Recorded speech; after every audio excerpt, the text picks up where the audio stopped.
खाने, अम्मा चली भुनाने।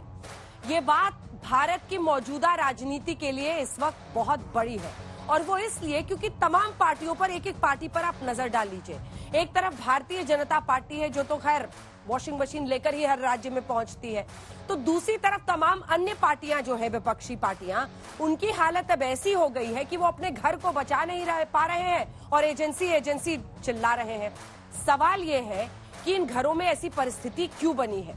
क्षेत्रीय पार्टी एनसीपी, हालत देखिए आज। शरद पवार एक तरफ है तो अजित पवार, प्रफुल्ल पटेल, छगन भुजबल, धनंजय मुंडे, तमाम बड़े बड़े नेता दूसरा गुट बनाकर सरकार में मंत्री पद की शपथ तक ले लेते हैं, और शरद पवार को बाद में बोलना पड़ता है मेरी फोटो लगाना बंद करो, लेकिन फिर भी फोटो लगा रहे हैं। वहीं आप देखिए शिवसेना की हालत, उद्धव ठाकरे गुट और फिर एकनाथ शिंदे जो कि असल शिवसेना के तौर पर आगे बढ़ रही है। यानी अब समीकरण बिल्कुल बदल चुका है। महाराष्ट्र तो अपनी राजनीति समझ ही नहीं पा रही होगी। जनता ने किस किस को वोट किया था। बीजेपी शिवसेना एक साथ थे, बाद में मुख्यमंत्री दूसरी पार्टी का बना जब देवेंद्र फडणवीस और अजीत पवार का फॉर्मूला खराब हो गया। शिवसेना ने महाराष्ट्र विकास आघाड़ी में जाकर सरकार बना ली, अब वापस इधर शिंदे गुट फाड़ करके बीजेपी के साथ सरकार चला रही है। अजीत पवार वहां से निकल गए हैं। तो महाराष्ट्र का ये तमाशा एक तरफ है, तो दूसरी तरफ वो भी है जहां से कई खास मेहमान हमने बुलाए हैं, बिहार, जहां पर जेडीयू के खेमे पर ही सब धावा बोलते हुए दिखाई दे रहे हैं। माना जा रहा है कि नीतीश कुमार का कुनबा कमजोर हो रहा है, तो एक तरफ बीजेपी की तरफ से कुछ दावे हैं कि उनके अपने सांसद विधायक छोड़ने वाले हैं, चिराग पासवान कुछ और कह रहे हैं, लालू प्रसाद यादव की नजरें हैं जेडीयू पर, ये कई अन्य नेता कह रहे हैं। आज इसी पर हम चर्चा करेंगे कि क्या मोदी का एक साइड इफेक्ट ये भी है कि क्षेत्रीय दलों में गृह युद्ध छिड़ गया है। तालियों के साथ आप सभी का बहुत बहुत स्वागत, क्योंकि यहाँ पर मौजूद मेहमान से सवाल ये करेंगे। सुधांशु त्रिवेदी जी, राष्ट्रीय प्रवक्ता, सांसद, भारतीय जनता पार्टी के, तालियों के साथ स्वागत कीजिए। सुरेंद्र राजपूत जी, प्रवक्ता, कांग्रेस पार्टी के, तालियों के साथ उनका अभिनंदन कीजिए।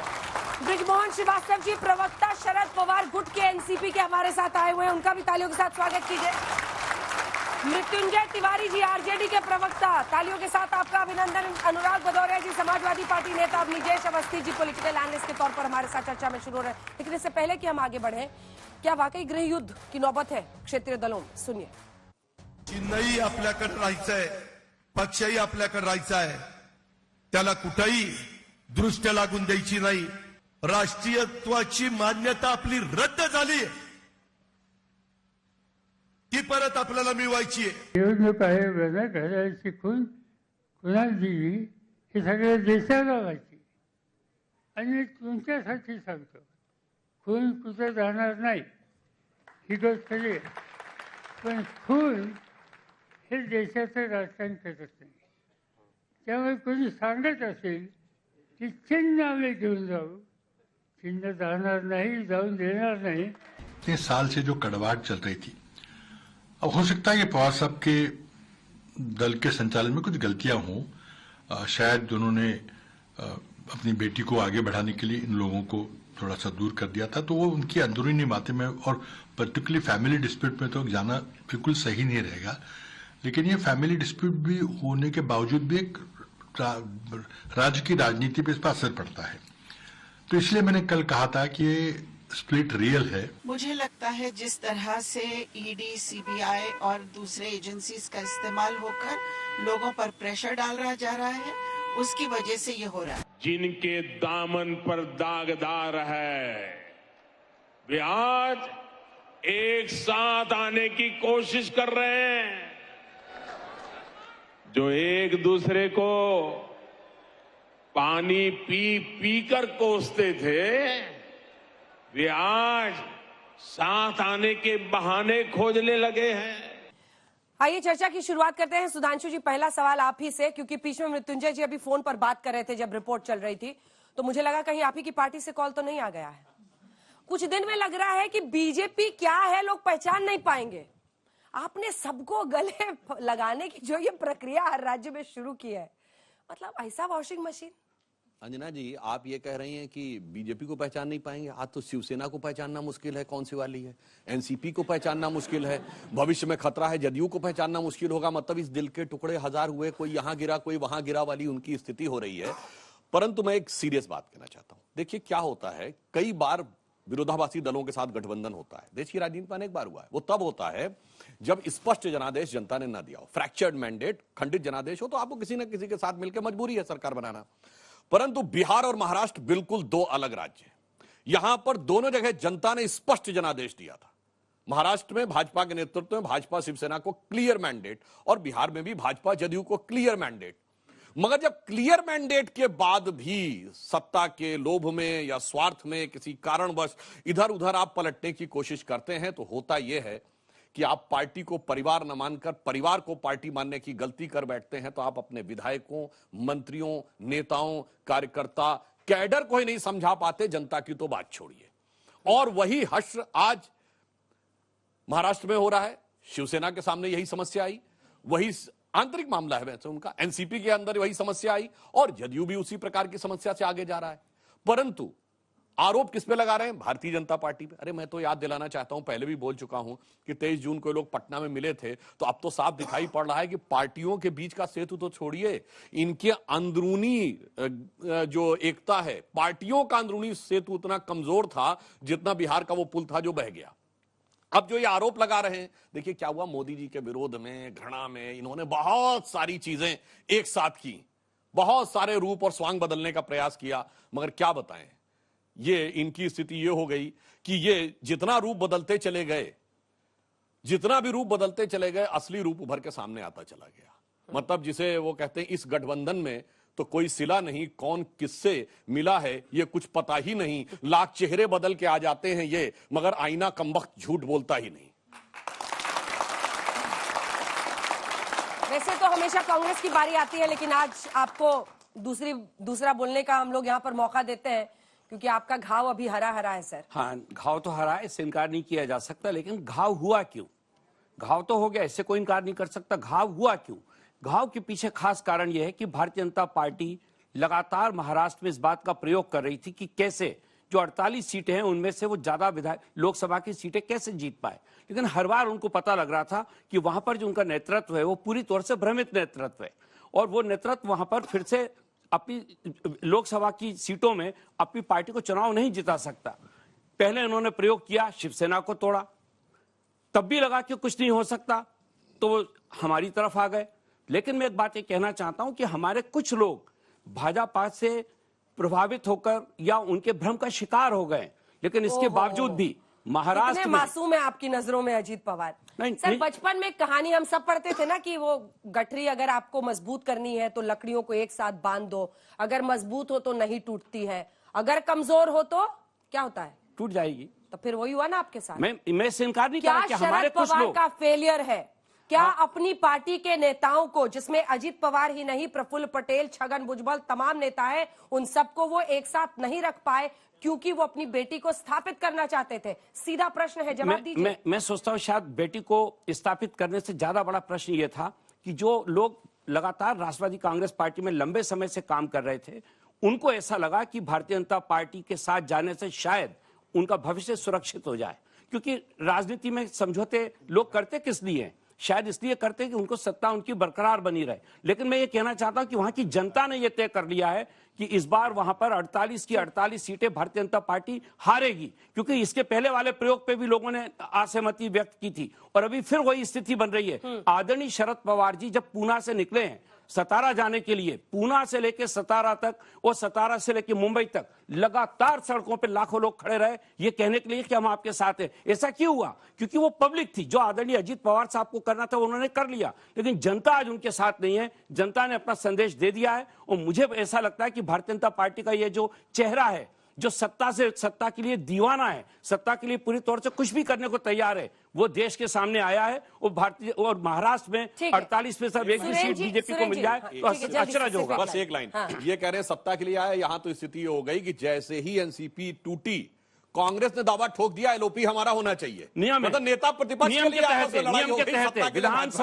विधानसभा का सेशन 17 तारीख से शुरू होना है, धीरे उसमें जरूरी है कि कांग्रेस भी लड़ने के मोड में आ रही है। क्यों ना हो, कोई यहाँ पर साधु संत बनने के लिए तो आप लोग पॉलिटिक्स में आए नहीं। एलओपी का दावा किया तो मानना चाहिए उसको। उन्होंने कहा सत्ता के लिए वो दीवाना है, लेकिन एक दीवानगी आप लोगों पर भी छाई थी जब शिवसेना के साथ मिलकर आपने महाराष्ट्र विकास अघाड़ी बना ली थी। अब दोनों ही टूट गए हैं, तो खुश हैं? या दुख हो रहा है थोड़ा? अंजना जी, दो तीन चीजें बड़ी साफ है। मोदी जी का बड़ा स्पष्ट नारा है, बच्चों सब लोग सुन लो, कि जिन जिन के दामन दागदार हैं वो सब भाजपा पर सवार है।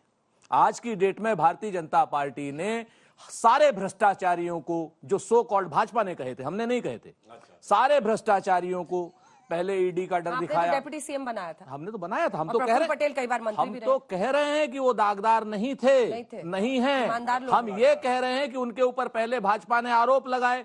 आप तो अंजना जी जानते, 2-2 ट्रक भर करके लाए थे नारायण राणे, 2 ट्रक भर करके लाए थे। वो घोटाला कौन से वाला था, वो क्या नाम, 70,000 करोड़ का, जिसको अभी मोदी जी कह रहे थे नेचुरली करप्ट पार्टी। उसके बाद ईडी की कार्रवाई, फिर हसन मुशर्रफ पे कार्रवाई। हसन मुशर्रफ पर कार्रवाई, 100 करोड़ रुपए की डिमांड, 11 तारीख को उसकी रेगुलर बेल, लेकिन आज 4 तारीख को उसको कैबिनेट मिनिस्टर। जिनके दामन दागदार हैं वो या तो भारतीय जनता पार्टी की जेल में जाएं, मंत्री बने, और या फिर तिहाड़ जेल में जाएं। ये भारतीय जनता पार्टी की भ्रष्टाचारी जनता पार्टी होने का पुख्ता प्रमाण है। वही कर रहे हैं जो पहले आरजेडी और समाजवादी पार्टी के साथ आप लोग करते थे। अगर साथ आ गए, समर्थन दे दिया तो फिर ठीक है मामला, वरना तुरंत नोटिस चला जाता था सीबीआई का। इस बात को मैं पूरी तरीके से फिर दूसरे तरीके से कहता हूं अंजना जी, आप तो प्रख्यात पत्रकार हैं, पिंजरे का तोता। ये बिल्कुल आप बिल्कुल सही, आप जितनी भी बातें कहिए, फिर आप एक शब्द से आप जो है आपत्ति करेंगी, और मैं आपको कह दूं ये शब्द आज तक नहीं कह रहा है। हमारी कमियों को शिखंडी बना करके भारतीय जनता पार्टी कब तक छुपेगी पीछे? हमने की है कमियां, लेकिन लोकतंत्र को बचाने के लिए सारे अच्छे काम भी किए हैं। अगर एक आधी कमी हमने की है तो हमारी कमियों को शिखंडी बनाए और भारतीय जनता पार्टी वाले पीछे छुप जाएं। जैसे नेहरू जी की तस्वीर के पीछे छिपकलियां सारे वो चीज खा करके चुप जाती है, कीड़े। तो ये इस तरीके की हरकत क्यों कर रहे हैं? ये आज जो है, संजय जी हिम्मत रखिए, आज थोड़ा मायूस लग रहा है। कोई मामला गड़बड़ा रहा है क्या? कोई मामला नहीं गड़बड़ा रहा। बिहार तो हर दिन रोज दहाड़ते थे, अब मोड में आइए।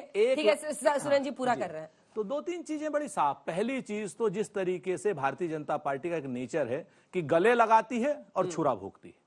अकाली दल के पीठ पे छुरा भोंका, शिवसेना की पीठ पे छुरा भोंका, अब अजीत पवार जो आए हैं इनकी पीठ पे भी छुरा पड़ेगा, क्योंकि एक नया तख्ता पलट होने वाला है। शिंदे की पीठ पे छुरा पड़ने वाला है।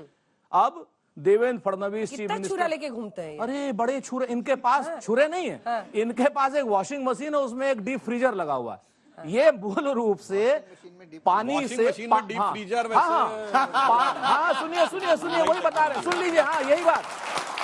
मूल रूप से ये लोग उसमें क्या करते हैं बच्चों, पानी का बर्फ का छुरा बनाते हैं ताकि वो भी न रहे, निशान न रहे। हाँ, निशान न रहे, बर्फ का छुरा मारते हैं, सबकी पीठ में छुरा भोंकते हैं। मगर वैसा छुरा से आरजेडी की देखिए, जनता दल यूनाइटेड की पीठ में हम आपके बीच में नहीं बोले सुधांशु जी, सॉरी ठीक है, आप इतना परेशान मत होइए। हम जानते हैं आप हताश हैं, आप निराश हैं। मोदी जी के मामले में आप लोग बिल्कुल अस्तांचल की ओर हैं। सूर्य उनका वो अब वोट नहीं ला पा रहे हैं, कर्नाटक में नहीं ला पाए, अब वो विदेश में जाकर के वोट ढूंढ रहे हैं, अमेरिका में ढूंढ रहे हैं, तो इसलिए छोड़ दीजिए आप।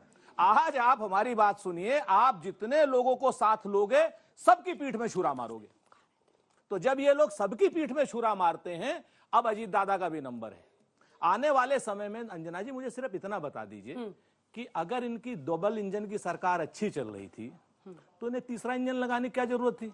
कमजोर है आदमी, तो वो कह रहे हैं, अरे तोड़ के ताली बजाना था ना। वही तो, कमजोर गठरियां टूट रही हैं 24 के लिए उनको ना ना ना ना नहीं समझ। अच्छा, अब चलिए हम आपसे एक क्वेश्चन कर लेते हैं, जो आपका जवाब वो हमारा जवाब।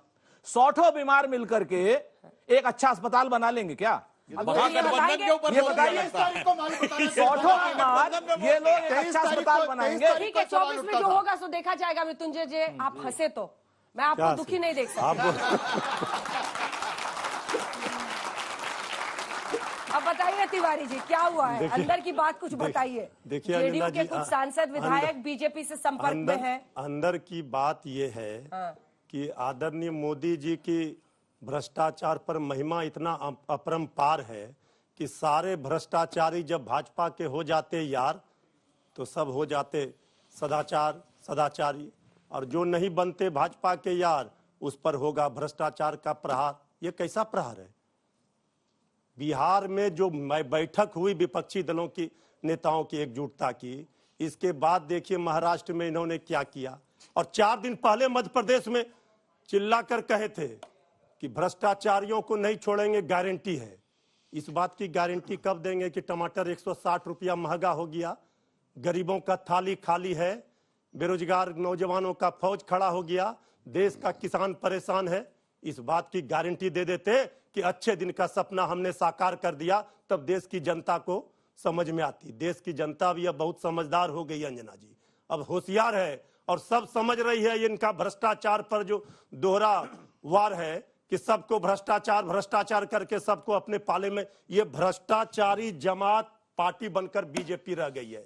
और पिछले सावन में इसी बिहार में बीजेपी की नैया डूबी थी, शिंदे सरकार महाराष्ट्र में खेला इन्होंने किया था, उसका बदला सूद ब्याज के साथ बिहार में लिया। और ये सावन 2 महीने का है, ये सावन भी बीजेपी के लिए भारी है और इसी बिहार में इनकी नाव डूबेगी। आप लोग कह रहे बिहार में टूटेगी, आरजेडी में टूट होगा, जेडीयू में टूट होगा। अभी हमने आदरणीय सुशील मोदी जी को सुना, ये बेचारे बताइए, इनको डिप्टी सीएम तक नहीं बनाया भाजपाइयों ने, सरकार में मंत्री केंद्र में नहीं बनाया, और आज ये कूद कूद कर कह रहे हैं जेडीयू टूटेगी। कोई टूटेगी नहीं, अटूट गठबंधन है और जनता का समर्थन है और भारतीय जनता पार्टी की 24 में विदाई है। अनुराग भदौरिया जी, कुछ साइड इफेक्ट आपकी पार्टी पर भी पड़ रहा है क्या? सारा इफेक्ट भारतीय जनता पार्टी पे पड़ रहा है। भारतीय जनता पार्टी की परेशानी और बौखलाहट आप देख सकती हैं। शिवपाल यादव पर डेरा डाल सुन तो लीजिए, वो डालते रहे, उनकी आदत है। अजीत चौधरी, शिवपाल यादव भी कहा है, संजय निषाद और राजभर ने कि वो सब जा रहे हैं बीजेपी की। अरे उनकी डोरे डालने की आदत है, पर उनके डोरे में आता कौन है? वो डाले बैठे रहते हैं कटिया, लेकिन कुछ आता नहीं उनके हाथ क्या आता है पता? सुन लीजिए आप, मेरे बोल लीजिए, मैं बोल लूं अपनी बात। आपको याद होगा सबसे बड़े नेता अगर भारतीय जनता पार्टी के देश के रहे, जिनका मैं बहुत सम्मान करता हूं, आदरणीय अटल बिहारी वाजपेयी जी, अब तो स्वर्गीय हैं। उन्होंने पार्लियामेंट के अंदर कहा था, 1 वोट से उनकी सरकार गिर रही थी, उन्होंने कहा था कि अगर मुझे खरीदना पड़े और पार्टियां तोड़ने पड़े तो ऐसी पार्टियों को मैं चिमटे से भी नहीं छूऊंगा, मैं सरकार जाना पसंद करूंगा। ये उनके शब्द थे। आज अफसोस होता है उनकी पार्टी की हालत क्या हो गई है। हालत ये हो गई कि जनता ने रिजेक्ट करती जा रही है। उनका एहसास है कि 2024 में, चूंकि वो महंगाई का मां बोलने से डरते हैं, बेरोजगारी का बा बोलने से डरते हैं, किसान का का बोलने से डरते हैं, युवाओं का वाह बोलने से डरते हैं, सोचो आप, महिलाओं का मां बोलने से डरते हैं सम्मान में। जिस सरकार के अंदर में आपने देखा हो कि युवाओं महिलाओं को रोड पे जो तिरंगा देश का जीत के आने वाली, जिन्होंने पहलवानी में देश के लिए तिरंगा जीता, उनको रोड पे घसीटा गया। कोई बीजेपी का नेता एक भी बोला हो तो बता दीजिए, रोड पे घसीटा गया उन महिलाओं को। तो इन महिलाओं का जहां अपमान हो, जहां किसानों का अपमान हो, जहां बेरोजगारों का सम्मान नहीं हो, जहां महंगाई की मार हो, वहां पे अगर कोई भारतीय जनता पार्टी के बड़े बड़े नेता कोई बात नहीं करेंगे और जोड़ तोड़ की राजनीति करने की कोशिश करेंगे, जिनको आप कह रहे थे इनके भ्रष्टाचार का आरोप है, उनको आप 4 दिन बाद बुलाते, इधर आओ इधर आओ, अभी हमने भ्रष्टाचार का आरोप आप पे लगाया था, ईडी लगाई थी, आओ इधर आओ इधर आओ राजभवन आओ, ये लो राज तिलक कर दिया, अब आप मंत्री हो गए। तो ये भारतीय जनता पार्टी भ्रष्टाचार की बात करती थी, भ्रष्टाचारियों को अपने साथ ले लिया, 1 मिनट, भ्रष्टाचारियों को अपने साथ ले लिया। फिर ये वंशवाद की बात करती थी, अब वंशवाद की इनका हालत देख लो। अजीत पवार भी उसी से आते हैं, लेकिन इनको अफसोस दिक्कत नहीं, क्योंकि इनकी सत्ता में आ गए। चौटाला के साथ हरियाणा में सरकार चला रहे, वंशवाद से कोई दिक्कत नहीं है। पीडीपी के साथ चले गए थे कश्मीर में सरकार बनाने, फिर इन्होंने बादल के साथ सरकार बनाई परिवारवाद से, पंजाब में कोई दिक्कत नहीं थी। हम उत्तर प्रदेश में चले जाओ, अभी राजभर जी को डोरे डालते रहते हैं, निषाद ऑलरेडी इनकी पार्टी में परिवारवाद से, अपना दल परिवारवाद से, कितना शिवसेना परिवारवाद से आपके साथ सत्ता में। आप परिवारवादों के साथ सत्ता बनाएंगे, मलाई खाएंगे। अनुराग ठाकुर के पिताजी चीफ मिनिस्टर थे, जो आज मंत्री हैं। परवेश वर्मा के जो आपके एमपी, उनके पिताजी भी चीफ मिनिस्टर थे, और सिंधिया फैमिली पूरी आप लेके आ गए। तो आपके यहाँ परिवारवाद का अथाह है, लेकिन आप उस पर बोलेंगे नहीं। आप किस पे बोलेंगे? आप बोलोगे वहां तोड़ो, वहां जोड़ो, वहां डराओ, वहां धमकाओ, लेकिन आप भूल गए जनता को नेता को तोड़ने से जनता नहीं टूटती है। जनता वही है जो इंतजार करिए 2024 की डेट कब अनाउंस होगी, तब आपको बताएंगे हराने का रास्ता, जनता आपको हराएगी। आप नेता तोड़ते रहो। नजर टिका लिए, अब जवाब दीजिएगा। लेकिन अब निजेश अवस्थी जी, उससे पहले क्या कुछ दिन में ऐसा हो जाएगा कि बीजेपी खुद ही नहीं समझ पाएगी कि वो कहां पर टिकी है? इतने सारे नेताओं को इंपोर्ट करना दूसरी पार्टियों से। अब तो लोग कहते हैं कि बीजेपी के नेता है तो पता नहीं मंत्री बनेंगे नहीं बनेंगे, लेकिन अगर विपक्षी दल के हैं, अगर भ्रष्टाचार का आरोप है, तब तो बहुत आसान है मंत्री बनना। तो अंजना जी, एक बात बड़ी साफ सी है, ईडी से, सीबीआई से वही तो डर सकता है ना जिसने कोई गलत काम किया हो। ये तमाम लोग कहते हैं वॉशिंग मशीन है, उससे पहले इनकी वॉशिंग मशीन होती है। कहते हैं कि नहीं, सब तो वो है, सब ठीक है, बिल्कुल कोई ईमानदार हैं, ये विपक्षी दल में हमारे साथ हैं, इसलिए आरोप लगा रहे हैं ये। लेकिन जो ही उधर जाते हैं, वो सारे आरोप जो बीजेपी लगा रही होती थी वो ये लगाना शुरू कर देते हैं। इसलिए समझ में नहीं आता कि एक बार ये कहते हैं, ये तो सिर्फ ऑपोजिशन के लिए भ्रष्टाचार के आरोप लगा रहे हैं। बीजेपी सही बोल रही है, विपक्ष सही बोल रही है। नहीं, मैं ऐसा सुन तो लीजिए ना, मैं आपके बीच में नहीं बोलता हूँ। बात अंजना जी बड़ी साफ सी है। लंबे समय से अगर आप देखेंगी, 23 तारीख को जो महागठबंधन की सो कॉल्ड महागठबंधन की बैठक हुई, उसकी जब बाहर स्टोरी आई तो अंदर तो ये कहा जा रहा था कि सबसे बड़े जो नेता थे इनके, सबसे अनुभवी नेता चाणक्य, वो कहते आएगा तो मोदी ही। ये उनकी पार्टी के लोग बोल रहे हैं। नीतीश कुमार ने कहा था जीतन राम मांझी को, एक सेकंड बीच में नहीं बोला था, बीच में नहीं बोला था, बीच में नहीं बोला था। अरे कल तक तो प्रफुल्ल पटेल ने हर एक इंटरव्यू में बोला है। प्रफुल्ल पटेल ने अंदर बैठे थे। अंजना जी, इसके बाद बोलिएगा ना। नहीं, अंजना जी गलत बात बोल रहे हैं कि कौन बोल रहा था कि सही बात इसके बाद बोलिए। अंजना जी बात बड़ी साफ सी है कि जीतन राम मांझी को कहा कि हमने इसलिए अंदर नहीं बुलाया क्योंकि अंदर की बात लीक कर देते हैं। अब प्रफुल्ल पटेल ने लीक कर दिया, अब किसको नहीं बुलाएंगे? बात बताइए ना, बताइए। बीजेपी बोले कि हमारा मुख्यमंत्री वही होंगे। बड़ी साफ सी अंजना जी कि ये सारा विपक्ष सो कॉल्ड, इसमें कौन सा ऐसा व्यक्ति है जिसके अंदर कोई महत्वाकांक्षा नहीं है? सब आपस में एक दूसरे को निपटा रहे हैं। ये मोदी के खिलाफ नहीं, आपस में। आपने देखा शिवसेना दोनों गुट आपस में लड़ रहे हैं, किसकी नाम और निशान की लड़ाई? शरद पवार और अजीत पवार गुट आपस में लड़ रहे हैं, किसकी नाम और निशान की लड़ाई? मेरी पार्टी। ये मोदी से बीजेपी से नहीं लड़ रहे, ये आपस में सब लड़ रहे हैं। आपका भी आवेदन आया है विपक्ष के पास। बीजेपी क्या कर रही है सुधांशु जी? एक तो सबकी बातों का जवाब दीजिए, बीजेपी क्या कर रही है? सबसे ताकतवर अभी महायुति जिसे कहा है अजीत पवार ने, कौन है उसमें? इतने कम विधायकों के साथ आपने उनके 9 मंत्री बना दिए, 10 मंत्री शिंदे गुट के। और बीजेपी वाले विधायकों की क्या गलती है? 105 हैं आप लोग, फिर भी सिर्फ 10 मंत्री। आपको याद दिला दूं, हमने एक नहीं अनेक बार ऐसे गठबंधन किए हैं। जब मायावती जी के साथ किया था 67 उनके थे और 178 हमारे थे, और उसके बाद 2/3 मंत्री उनके थे। दूसरी बार भी उनके साथ था। जेडीएस के साथ हमने कर्नाटक में किया था, 40 उनके थे, 84 हमारे थे, फिर भी हमने आधा आधे पे किया था। इसलिए मैं कह रहा हूं वो एक अलग विषय है। मगर आज मैं एक पहले भी बोल चुका हूं, एक विचित्र ट्रेंड भारत की राजनीति में देख रहा हूं। देखिए, सुरेंद्र सिंह राजपूत जी ने तो फिर भी संभाल के बोला, उनको लगा कि ये मामला फंसने वाला है, तो उन्होंने कहा हम भ्रष्टाचारी नहीं मानते हैं। मगर मैं देख रहा हूं बाकी तो भैया ऐसा आपको उदाहरण नहीं मिलेगा। एलानिया कहते हैं हम भ्रष्टाचारी थे, हमारा नेता भ्रष्टाचारी था, हमारी सरकार में इतना भयंकर भ्रष्टाचार हुआ था। अब पूरी बात बीच में मत बोलिए अनुराग भदौरिया जी, प्लीज। आपको बीच में बोलने का मौका मैंने नहीं दिया। हमारा आरोप था और हम आरोप पर आज भी कायम है। इसलिए किसी भी आरोपी नेता के विरुद्ध न हमने केस विड्रॉ किया है, न हमारी एजेंसीज ने केस क्लोज किया है। मगर महत्वपूर्ण बात ये लोग तो कहते थे ऐसा कुछ हुआ ही नहीं, पर सारे लोगों को इनका स्टैंड ये था कि अजीत पवार ने कुछ भी नहीं किया और आज बोलते हैं भ्रष्टाचारी थे। मैं समझ नहीं पा रहा हूं। भाई अपने टर्न पे बोलिए मान्यवर। और भ्रष्टाचारी कहना वहां तक ठीक है, फिर अपनी पार्टी के नेताओं को नैतिक दृष्टि से इतना कमजोर साबित करने में लग जाते हैं। अरे ये इतने डरे हुए थे, ये डर गए और इसलिए छोड़ के चले गए। अंजना जी, और इसलिए मैं उदाहरण देना चाहता हूं, झूठे केसेस में फंसाने की बात कही, हमारे ऊपर हिंदू आतंकवाद के इतने केस लगाए, कौन छोड़ के चला गया हमारे यहां से? बताइए, गुजरात में कितने विधायकों कौन छोड़ के चला गया? और इतना मैं कह रहा हूं, सुनिए, लुटेरे देश से हो गए खराब, सोते रह गए चौकीदार। इस पर बोल दीजिए। अच्छा, वो भी बताता हूँ, सुनिए। और आपको पहले याद, अरे वो भी जवाब दूंगा। नहीं बोलिए, अरे बोल रहे हैं भाई, टमाटर के भाव पर नहीं बोलिए। फिर बीच में डिस्टर्ब करने लगे। अरे एक सेकंड, पूरी बात कर लूं, सुनिए। इमरजेंसी कोर्ट में जाने का मामला भी बंद था, तब भी कोई नहीं गया। आज बोलो, इसलिए मैं आवाज का जवाब देता हूँ। भाई अपने टर्न पे बोलिए। आप लगातार हर आदमी बीच में डिस्टर्ब करेगा कैसे? असली मुद्दे में क्या आपने जवाब दे रहा था आपकी बात का? अरे टमाटर 150 अब देखिए वो पे बोलने लगे, वो उस पे आने लगे।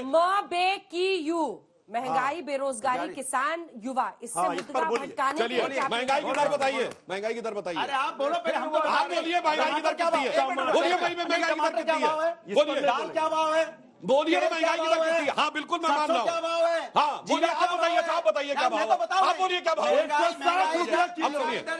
ठीक है, सुन लीजिए, पूरा करना। आप पहले बोल लीजिए, मैं जवाब देता हूं। जवाब आपके पास नहीं है। अरे भैया, महंगाई की दर बताओ ना। बता दो दिया, महंगाई की दर बताओ। 4% बताइए। 4% और जब हमारी सरकार आई थी 13% थी। जब हमारी सरकार आई थी 2013 में चल रही है 13% थी। 14 उससे बोलेंगे महंगाई दर बताओ, तब हमें टमाटर देना। अनुराग जी, क्या पता चलेगा महंगाई दर क्या? अनुराग जी आखिर में निकले सफाई।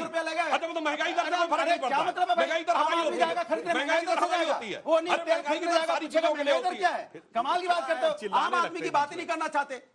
हम आम आदमी की बात कर रहे हैं। जब आदमी 500 रुपए लेके जाता है तो जब खरीदने टमाटर और सरसों जाता है तो उसको पता होना चाहिए कितना रुपए भदौरिया, आपको लगता है बाकी लोग क्या उनका विवेक नहीं है? बोल रहा मेरे से आपको मैं आखिरी बार बोल रही हूँ सर, आप बीच में बोले, इसका मतलब ये नहीं कि आप लगातार बोलेंगे। मुझसे पूछे तो मृत्युंजय जी भी बोल रहे हैं, अगर आपको समाजवादी उन्होंने बोला पूछो, पूछ लीजिए आप, या तो आप यहाँ आ जाइए या मैं चली जाती हूँ। पूछिए, आपसे आखिरी बार बोल रही हूँ Samajwadi party I am making a request to you, please do not make this a shouting match. आप उनसे प्लीज स्टॉप दिस। तो वो उधर देख के स्टॉप बोले ना। दिस, बात पूरी कीजिए। हाँ मैं बात पूरी कर रहा हूं। ये बहुत आम आदमी हैं, या ऐसे आम आदमी हैं जिन्होंने अपने गांव में इनके नेता ने स्पेशल जेट प्लेन लैंड करने लायक सैफई में एयर स्ट्रिप बनाई, जहां सिर्फ चार्टर्ड प्लेन उतर सकता है, कोई फ्लाइट नहीं चलती सैफई के लिए। इतने महान गांव के व्यक्ति हैं, ये सबको पता है। और ये इतने महान गांव के व्यक्ति हैं, मैं बताता हूं। इनके यहाँ एक नेता है, कैसे कैसे हैं, गायत्री प्रजापति, जिन्होंने बाकायदा हलफनामा दिया कि वो बिलो पॉवर्टी लाइन है और 10 साल के अंदर 150 करोड़ की प्रॉपर्टी।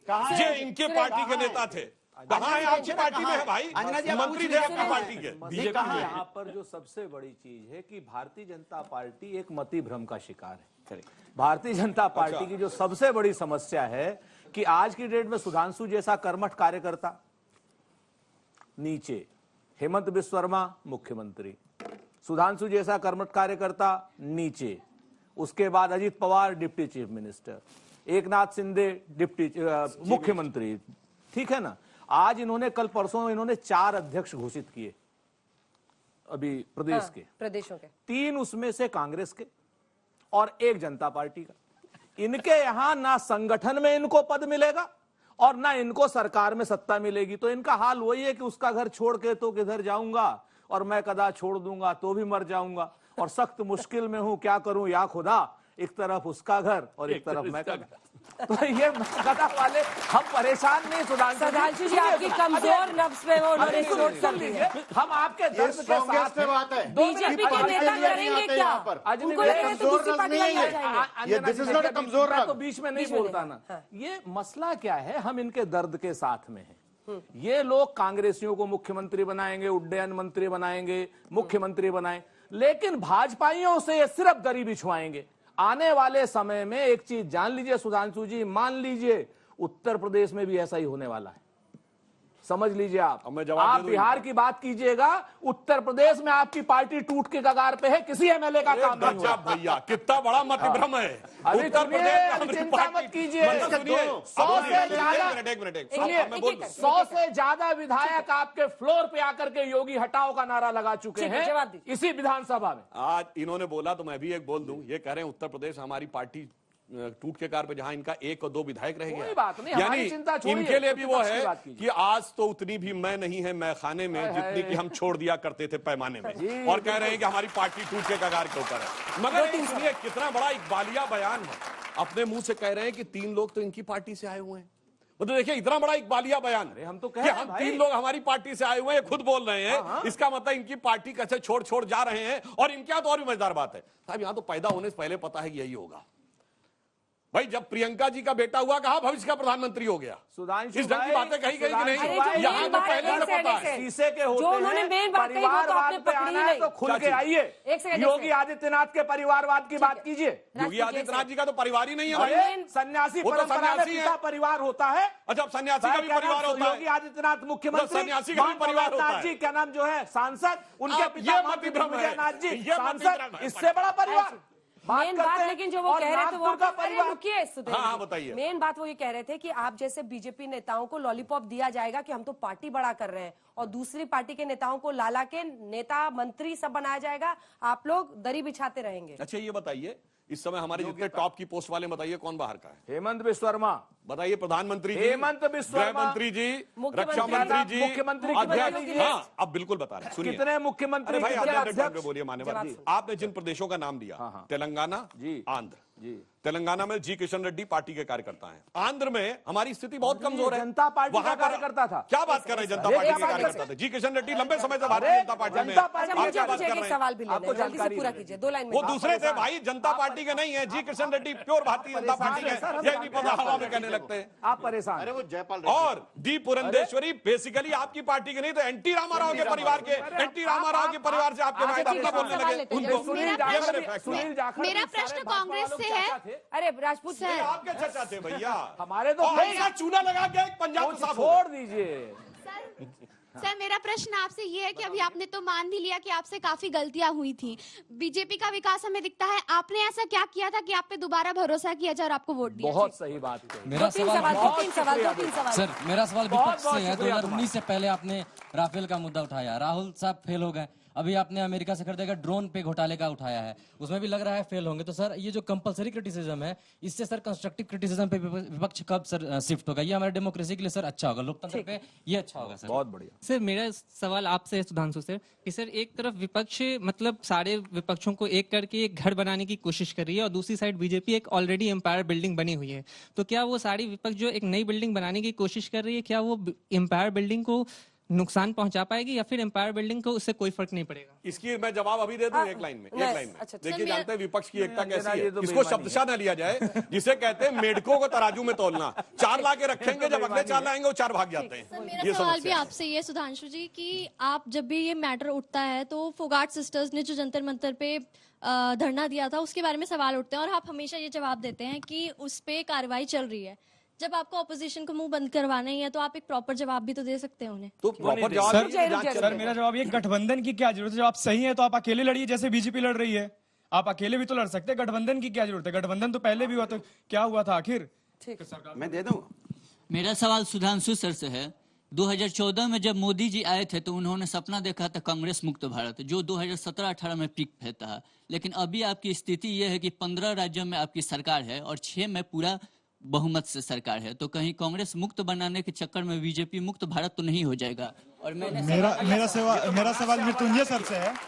मेरा सवाल मृत्युंजय सर से है। हम ये पूछना चाहते हैं कि आप खाली टमाटर और आटा का बात करते हैं। हम बिहार से हैं, हम चाहते हैं कि आप एजुकेशन पे भी बात कर लीजिए। हमारे यहाँ स्कूल का हाल आप देख ही रहे हैं। हमारे खुद का गांव का स्कूल टूटा हुआ है और उसमें भूसा रखा जा रहा है। स्कूल में कोई पढ़ने वाला नहीं है, उसमें ना टीचर आ रहे। टीचर आए तो पिकनिक मना के जा रहे हैं। तो आप उस पर भी बात कर लीजिए। आटा और टमाटर नहीं चाहिए हमको नहीं चाहिए। हम लोग उपजा लेते हैं आटा टमाटर। अरे हम उपजा लेंगे, आप एजुकेशन दीजिए, हम पढ़ लेंगे, पढ़ के कमा लेंगे, खरीद लेंगे, 120 रुपए भी खरीद लेंगे। लेकिन आप वो करते नहीं है, आप खाली यही सब बात कर रहे हैं। टमाटर आप वहाँ पे भी जाके देखिए। एक साथ में मुझे सारे सवाल याद है। मेरा सवाल आप सबसे है, आने वाले जो भी इलेक्शन है उसमें क्या प्रोबेबिलिटी है कि जो सरकार आएगी वो भी आम जनता पे ध्यान देगी? क्योंकि इंफ्रास्ट्रक्चर। मैम मेरा सवाल, छोटे सवाल पूछिए प्लीज। सुधांशु जी से मैंने माइक पकड़ा कि सर आप 9 साल से सत्ता में फुल मेजोरिटी के साथ है, 2024 में भी आ सकते हैं। तो सर बीजेपी बड़े फैसले लेने से क्यों हिचकिचाती है? जैसे यूसीसी हो, फार्म बिल वापस लेना हो। लेकिन एक तरफ कर्नाटका डंके की चोट पे कांग्रेस आई और हिजाब बैन को हटा दिया, सिलेबस से हेडगेवार को हटा दिया। लेकिन बीजेपी मजबूत सरकार होने के बावजूद भी बड़े फैसले लेने से क्यों हिचकिचा रही है? सर मेरा सवाल मृत्युंजय सर से है कि सर आप अगर बिहार में अगर 5 साल के कोर्स 3 साल के कोर्स को 5 साल में करवा रहे हो, फिर गिरे, उसे आप विकसित बोल रहे हो, तो आप बहादुर है लेकिन आते हैं चाहिए। हम चाहते हैं कि मतलब हमारे बिहार के बच्चे अच्छे पढ़े और 3 साल का कोर्स 3 साल में ही खत्म करें। कितने बिहार के स्टूडेंट्स हैं यहाँ पर? और ये बहुत बड़ी प्रॉब्लम है वहाँ, अच्छी संख्या में। मेरा सवाल भी आरजेडी प्रवक्ता से है। जी सर, आपने अभी थोड़ी देर पहले बोला कि बेरोजगारी की फौज खड़ा हो रहा है। बिहार से ही है ना? बिहार से, यस।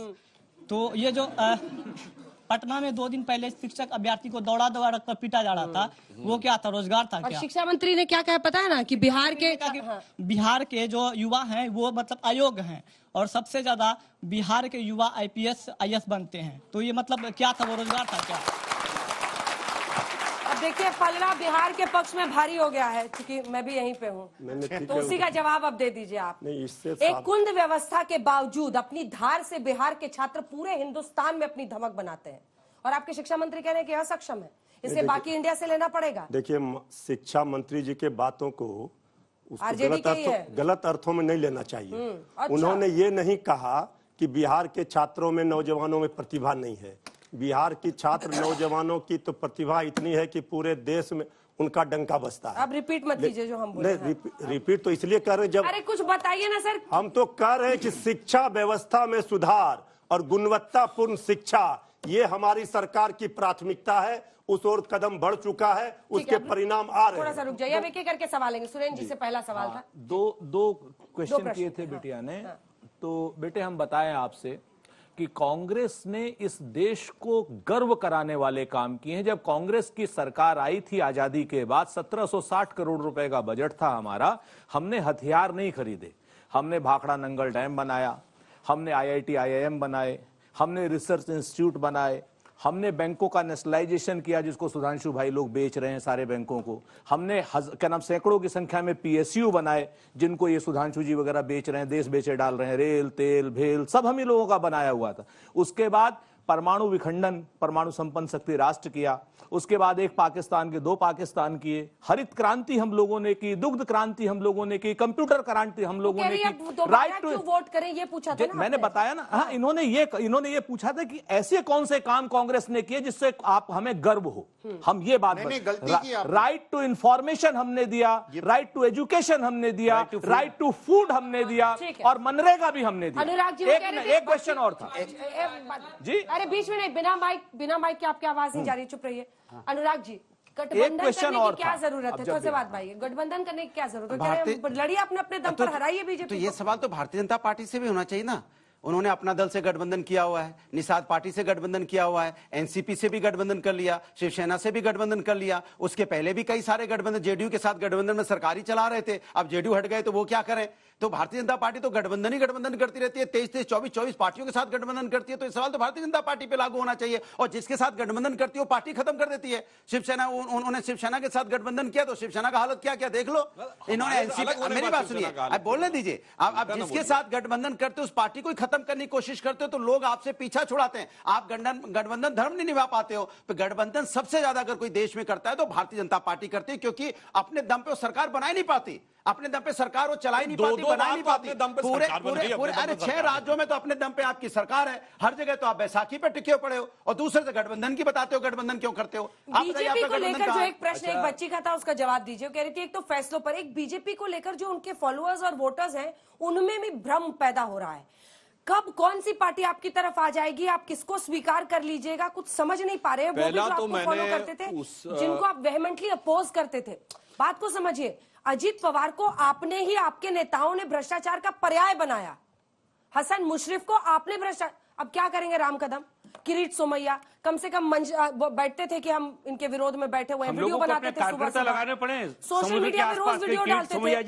आपने अपने ही नेताओं को बेरोजगार कर दिया। देखिए, पहले तो जो उसने प्रश्न पूछा था, उसने कहा था कि बड़े निर्णय लेने से बीजेपी क्यों हिचकती है, यूसीसी की तरह। जैसे उन्होंने उदाहरण क्या दिया कांग्रेस में, देखिए कितने बड़े निर्णय का उदाहरण दिया कि हिजाब वापस कर दिया और उन्होंने कहा हेडगेवार जी का वो हटा दिया। मतलब कितना प्रगतिशील निर्णय है कि हिजाब पहनने के ऊपर उन्होंने कह दिया आप जो हिजाब पहनना चाहिए। कितना प्रगतिशील निर्णय है 21वीं सदी में, जिस मानी हुई बात है, इनकी पार्टी ने आने के साथ बड़े निर्णय किए। हमने अगर बड़े निर्णय की बात रही, जब से 2019 में हमारे पास राज्यसभा में भी थोड़ा बहुमत आया, तो फिर चाहे आर्टिकल 35A हो, 370 हो, ट्रिपल तलाक हो, हज सब्सिडी खत्म करना हो, अथवा जन जन में हर व्यक्ति को बिजली, पानी, सड़क, 11 करोड़ लोगों को नल से जल उपलब्ध कराना हो, 4 करोड़ लोगों को ग्रामीण में प्रधानमंत्री आवास योजना में आवास उपलब्ध कराना हो, अथवा भारत को विमान वाहक युद्धपोत दिलवाना हो।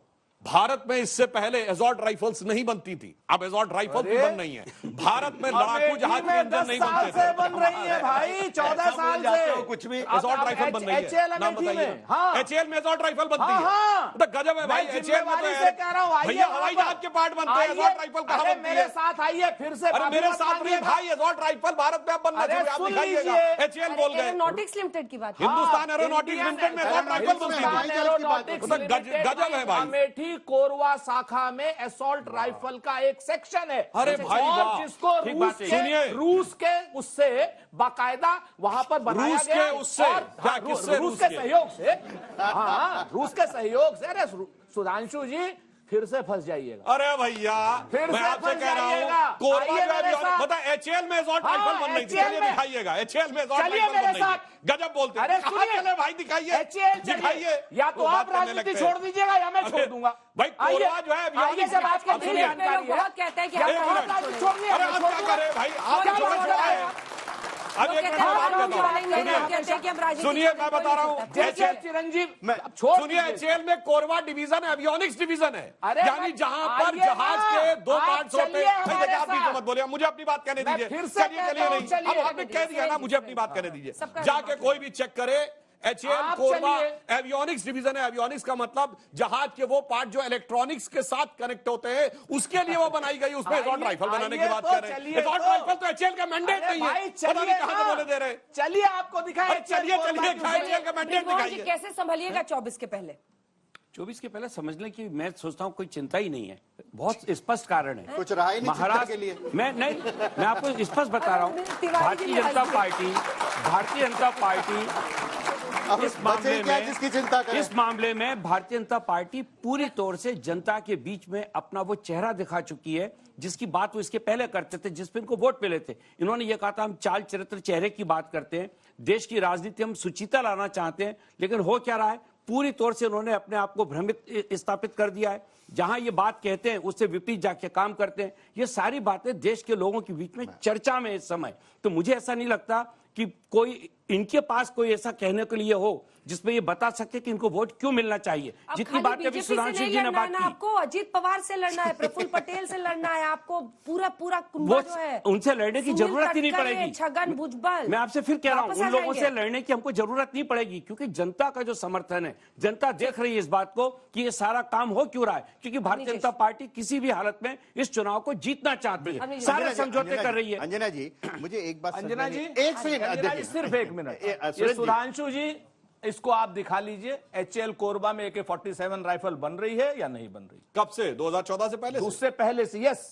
AK-47 राइफल बन रही है। AK-47 तो भारत की राइफल ही नहीं है। सुन ली, अब देख मैं बता रहा हूँ, सुनिए AK-47 का फुल फॉर्म बताओ। AK-47 का फुल फॉर्म बताओ, है ना? ये वो तो रूस से सब आ रही है इंपोर्ट। AK-47 फुल फॉर्म बताओ। अंजना जी इसके लिए देखने की जरूरत है। AK-47 फुल फॉर्म बताओ। अंजना जी अरे भाई मैं तो कह रहा हूँ ना, AK-47 भारत की राइफल ही नहीं है, जबरदस्ती बोल रहे हैं। उसमें लिखा है इतना। वेबसाइट को कोट करके दिखा रही हूँ जिसमें लिखा है government approved production of over 5 lakh AK-203 rifles in Amethi UP 2021 में। हाँ तो क्या अपने नेता काफी नहीं? 14 पार्टियां महागठबंधन की दूसरी पार्टी को तोड़ना है, सबको लाना है, अपनी तरफ करना है। हर राज्य में आपकी रणनीति यही रहती है। क्यों? देखिए फंडामेंटल अंतर क्या है, हम किसी को नहीं तोड़ रहे हैं।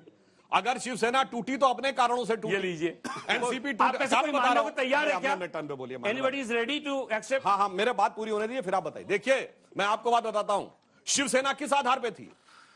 स्वर्गीय बाला साहब ठाकरे जी क्या कहते थे? मुझे याद है बचपन में उनका एक इंटरव्यू लिया गया और उनसे कहा गया आप पे आरोप है कि आप हिंदूवादी नेता हैं। तो जानते हैं उन्होंने क्या बोला? यह आरोप गलत है। पत्रकारों को लगा शायद सफाई देंगे, उन्होंने कहा यह आरोप गलत है, मैं कट्टर हिंदूवादी हूं। ये कहने वाली थी अच्छा शिवसेना, और आज कहां हो गई? और आज क्या हो गई? उन लोगों के साथ खड़े इमरान प्रताप गढ़ी को राज्यसभा में भेज रहे हैं। आज उन पार्टी के साथ खड़े जो मुस्लिम लीग के साथ गठबंधन में, केरल में उस पार्टी के साथ खड़े जो बंगाल में फुरफुरा शरीफ के गद्दी नशी के साथ गठबंधन में, उस पार्टी के साथ खड़े जिसने मुस्लिम के साथ चलिए इसी के साथ तालियों के साथ कार्यक्रम का अंत करते हैं। आप सभी का बहुत धन्यवाद हमारे साथ जुड़ने के लिए। लेकिन बाला साहब ठाकरे के कट्टर हिंदुत्व वाले बयान को जब आपने कोट किया तो मैनेजमेंट और जर्नलिज्म पढ़ने वाले छात्रों ने तालियां पीटी है। अंजना जी इसी के साथ इस कार्यक्रम में पुरानी बातें याद है? 5 दिन पहले जो प्रधानमंत्री जी ने बोला वो याद नहीं है? भ्रष्टाचार से लड़ने वाली बात सारे लोगों को लेकर आ गए। किस्सा कैसे संभालना है उस पर भी आप जोर दीजिए। आप लोग बहुत बहुत धन्यवाद आप सभी का हमारे साथ जोड़ने के लिए। देश दुनिया की बाकी खबरों के लिए आप देखते रहिए आज तक।